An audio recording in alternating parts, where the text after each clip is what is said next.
নমস্কার, সৃষ্টি একাডেমিতে সকলকে স্বাগত। আজ আমরা জানতে চলেছি আর্টিকেল নম্বর 20। আর্টিকেল নম্বর 20, যেটি ভারতীয় সংবিধানের 25টি পার্টের মধ্যে তৃতীয় পার্ট, অর্থাৎ মৌলিক অধিকারের অন্তর্গত। এই অপরাধ মামলার 3টি সুরক্ষার কথা বলা হয়েছে।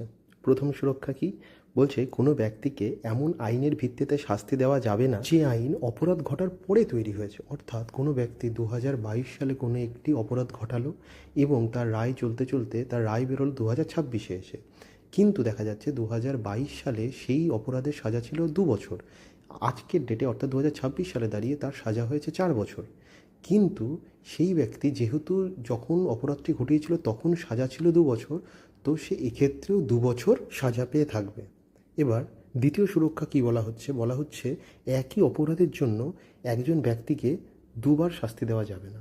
অর্থাৎ কোনো ব্যক্তি যদি একবার একটি অপরাধ করে থাকে, তার উপর তার একবার সাজা হয়ে গিয়ে থাকে, তাহলে তাকে দ্বিতীয়বার আর সাজা দেওয়া যাবে না। এবার তৃতীয় সুরক্ষা কি বলছে? বলছে কোনো অভিযুক্ত ব্যক্তিকে নিজের বিরুদ্ধে সাক্ষ্য দিতে বাধ্য করা যাবে না।